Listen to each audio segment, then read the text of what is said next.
네, 안녕하세요. 부영부재TV입니다. 네, 오늘은 총 4개의 매매 사례를 가지고 왔고요. 나름대로 좀 괜찮았던 꼬마 빌딩부터 최근에 시세가 굉장히 많이 오르고 있는 지역의 건물을 가지고 와봤습니다. 네, 그럼 좀 매력적이었던 꼬마 빌딩부터 먼저 보실게요. 네, 첫 번째 사례입니다. 첫 번째 사례는 노번역이라는 곳이 있는데 은평구에 있어서 은근히 잘 모르시는 분들이 많이 계시더라고요. 이게 나온 지는 좀 꽤 됐었고 나름 장점이 많이 있는 건물이었는데 생각보다 거래가 안 됐었거든요. 오늘 왜 거래가 안 됐고 어떤 부분이 매력적인지 분석을 해보도록 할게요.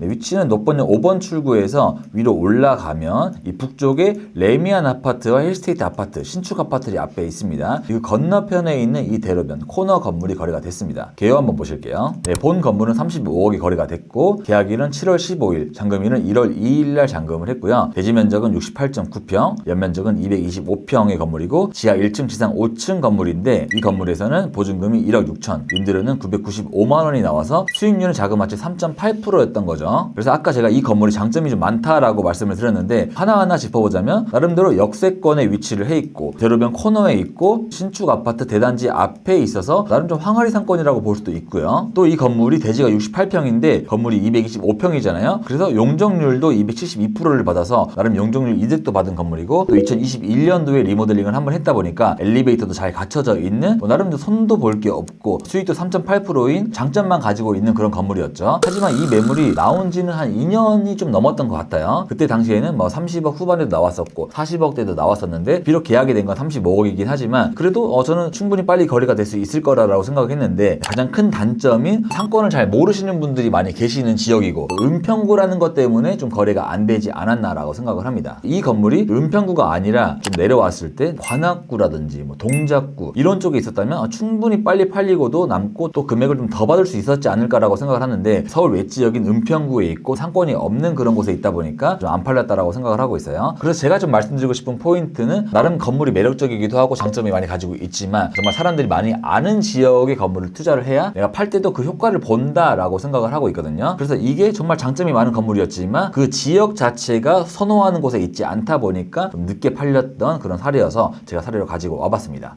네, 다음 사례입니다. 다음 사례는 지금 대한민국에서 빌딩적으로 가장 핫하다라고 하는 곳이 지금 압구정 로데오와 성수동인데 그중에서 성수동 메인거리인 연무장길에 있는 사례가 있어서 가지고 와봤습니다. 위치를 먼저 보여드리자면 성수역이 여기 있고요. 이 라인이 대림창고가 있는 라인이죠. 이게 대림창고고 이 대림창고 사거리에서 이 서쪽을 서연무장길이라고 하고 있고 이 동쪽을 동연무장길이라고 하고 있어요. 그 중에 이 서연무장 끝자락에 있는 이 건물이 거래가 됐습니다. 개요 한번 보실게요. 네, 본 건물은 112억이 거래가 됐고요. 계약일은 8월 21일, 잔금일은 1월 22일 날 치렀고 대지 면적은 49평, 연면적은 142평 건물이고 지하 1층, 지상 4층 건물, 보증금이 8,500, 임대료가 1,025만 원이 나오고 있어서 수익률은 1%가 조금 넘는 정도로 나왔던 그런 건물입니다. 네, 로드뷰를 한번 보실게요. 네, 로드뷰를 봤을 때 여기 빵집이 있는데 빵집에 웨이팅을 하고 있는 게 보이고 있죠. 네, 그 중에 이 건물이 거래가 되었고요. 여기가 연무장길 저 끝자락에서 쭉 오고 있는 라인이고 여기서 동쪽으로 좀 가면 이 대림창고 사거리가 나오고 있습니다. 나름대로 위치는 좀 괜찮은 지역에 위치해 있고 또 코너에 있다 보니까 여기가 신축이 나중에 됐을 때 상징성이 될 수 있을 만한 그런 건물이 거래가 되었습니다. 이 건물의 장점이라고 하면 나름대로 코너에 위치해 있고 토지 평당가가 2억 2천만 원 정도가 나오고 있어서 지금 연무장길로 2억 5천이 거래가 된 사례도 있고 뭐 2억 5천 이상으로 거래가 되고 있는 사례도 있는데 그중에 나름대로 좀 합리적으로 거래가 된 사례다라고 보고 있어요. 이 라인으로 거래가 한 2억 1천만 원에서 2억 2천만 원, 2억 3천만 원 수준으로 최근에 거래가 굉장히 많이 되고 있는 그 라인입니다. 제가 이 사례를 가지고 온 이유가 있는데 서연무장길과 동연무장길을 좀 비교를 해보려고 가지고 왔어요. 지금 여기서 보시면 이 도로를 기점으로 이쪽이 서연무장길인데 보시면 이 왼쪽은 이제 필지가 좀 조밀조밀하게 약간 작은 필지로 구성이 되어 있죠. 이 라인은 한 40평에서 50평 정도 꼬마 빌딩이 많이 있는 그런 라인입니다. 그런데 반면에 이 오른쪽으로 봤을 때 이 동연무장길은 좀 큼지막한 이런 건물들이 많이 있죠. 보시면 필지도 다 좀 크게 되어 있어요. 큰 건물, 큰 공장들이 많이 있다 보니까 큰 사이즈의 팝업 스토어가 많이 들어오고 있는 시점이긴 하더라고요. 하지만 제가 좀 말씀드리고 싶은 거는 이 라인은 해가 떠 있을 때 한 6시, 7시까지는 좀 사람이 많이 왔다 갔다 하고 있어요. 하지만 그 시간이 지났을 때 여기서 더 이상 머무를 이유가 많이 없는 지역이긴 하죠. 왜냐면 아직 이쪽으로는 뭐 식당이라든지 음식점, 뭐 술집 이런 게 많이 없는 지역이어서 해가 떨어지면 다 이쪽으로 서쪽으로 넘어오는 경향이 있습니다. 네, 여기가 현재 뭐 팝업 스토어가 많이 들어와 있고 사람이 많이 왔다 갔다 하고 있긴 하지만 상권에 시간적으로 지속이 많이 되고 있는 상황은 아니다 보니까 장기적으로 봤을 때 좀 살짝 조심을 할 필요가 있지 않나라는 걸 좀 말씀을 드리고 싶어서 이 사례를 가지고 와봤습니다.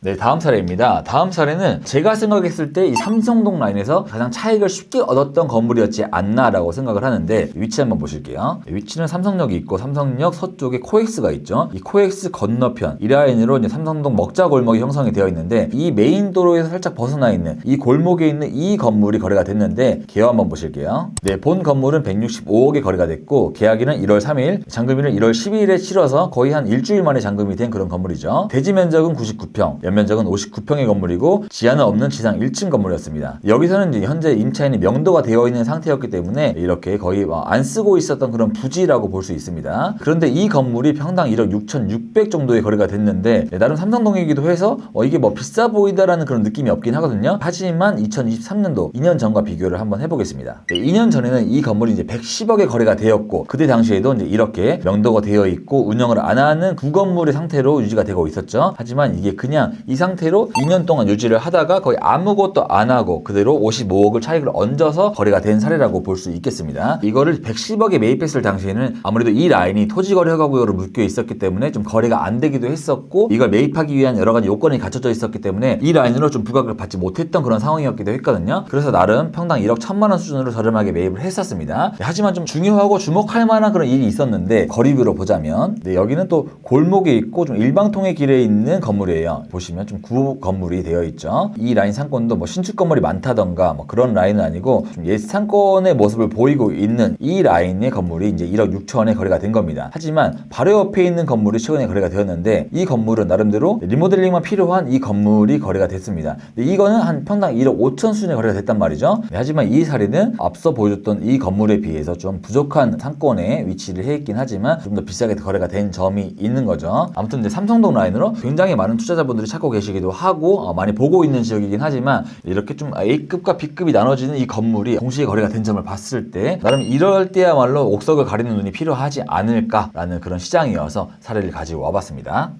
네, 마지막 사례입니다. 마지막 사례는 좀 아는 분들은 많이 아실 만한 사례인데 도산공원에 있는 상권이 드디어 거의 3억을 찍는 사례가 등장을 했습니다. 위치 한번 보실게요. 도산공원이 이렇게 위치를 해 있고요. 도산공원 이 쪽문, 도산공원 쪽문 앞에 있는 이 건물이 거래가 됐다라고 보시면 될 것 같아요. 위치는 나름대로 도산공원 바로 앞에 있기 때문에 많은 사람들이 선호하고 있고 이쪽으로 명품 매장이라든지 좀 프리미엄 브랜드가 들어오고 있는 상황이기도 하죠. 개요 한번 보실게요. 네, 본 건물은 225억에 거래가 됐고요. 계약일은 7월 1일, 잔금일은 1월 2일날 치렀습니다. 대지 면적은 75평, 연면적은 73평의 건물이고 지하 1층, 지상 2층, 용도지역은 일종 일반 주거지역에 있는 건물이 거래가 됐고요. 이 건물의 평당가는 자그마치 2억 9,980만 원, 거의 한 3억에 육박하는 평당가를 찍게 되었죠. 이것도 마찬가지로 좀 스토리가 있는데 그 스토리를 말씀을 드리자면 2022년 7월 달에 이 건물은 173억에 거래가 되었습니다. 그리고 한 2년 정도가 지났을 때 현재 225억에 거래가 된 건데 이것도 마찬가지로 뭐 신축을 한다거나 뭐 리모델링 한다거나 이런 건 거의 없이 현재 그 상태로만 가지고 있다가 거의 한 50억에 가까운 차익을 남기고 거래를 한 건물입니다. 저는 이제 이 건물의 좀 사례를 보면서 좀 많이 놀래기도 했었어요. 2년 전에 173억에 거래가 됐을 때도 거의 평당 2억 3천이었었잖아요. 그래서 와, 도산공원 라인으로 진짜 이제 시세가 말도 안 되게 형성이 되고 있다. 나중에 다 매입하신 분들은 정말 힘들지 않을까, 나중에 좀 위기가 오지 않을까라는 그런 예측을 했었는데 그런 예측을 와르르 무너뜨려 버리고 평당 3억에 거래를 해버리는 그런 좀 위상을 보여주는 이 상권이 돼버린 거죠. 그래서 저는 좀 이 사례를 보면서 그럼 정말 도산공원 라인도 시간이 지나면 4억을 찍을 수 있을까? 라고 그런 의문이 좀 들고 있기도 해요. 하지만 저는 이제 아무리 이리저리 돌리고 해봐도 여기서 평당 3억 정도를 주고 사서 수익이 거의 날 수가 없는 구조인데 3억에 거래가 됐다는 건 정말 이 라인을 소유하고 싶어하는 그런 욕구를 가진 분들이 좀 많이 있기 때문에 3억을 주고서도 매입을 하지 않았나라고 생각을 합니다. 물론 최근에 이 도산공원 라인, 압구정 로데오 라인으로 거래가 좀 많이 되고 있기도 하죠. 그 중에 가장 또 이슈가 됐던 게 이제 김은숙 작가님이 이 위쪽에 있는 건물을 매입해서 팔았던 사례가 있죠. 김은숙 작가님은 18년도에 96억에 산 건물을 최근에 225억에 팔아서 거의 한 129억의 시세 차익을 남겼었던 그런 사례가 있어서 이 라인이 정말 성수성이 올라간 것처럼 좀 비싸게 거래가 되고 있는 라인이긴 하지만 그래도 평당 3억은 제가 봤을 때 좀 비싼 감은 좀 있다라고 보고 있어서 좀 사례로 가지고 와봤습니다. 그래서 저는 앞으로 이 압구정 로데오, 도산공원 라인이 정말 4억까지 올라갈 수 있을까라는 좀 관점으로 이 상권을 좀 지켜보고 싶은 그런 마음이 있습니다. 네, 이렇게 오늘 총 4개의 사례를 보여드렸는데 아까도 말씀드렸다시피 좀 싸게 거래가 되고 A급 건물 같은 걸 좀 보여드리고 싶긴 한데 최근에 좀 빌딩 시장이 안 좋은데도 불구하고 신고가를 찍고 있는 그런 모습을 보이고 있죠. 그래서 좀 이럴 때일수록 좀 사람이 몰리고 있는 곳, 성수동, 압구정 로데오 이런 라인으로 주의하면서 좀 투자를 해야 되지 않을까라는 측면에서 이번 사례를 좀 가지고 오긴 했습니다. 이번 달 매매 사례는 여기서 마무리를 하도록 하고요. 전 다음 달에 좀 더 신박하고 재밌는 사례로 가지고 오도록 하겠습니다. 그럼 안녕.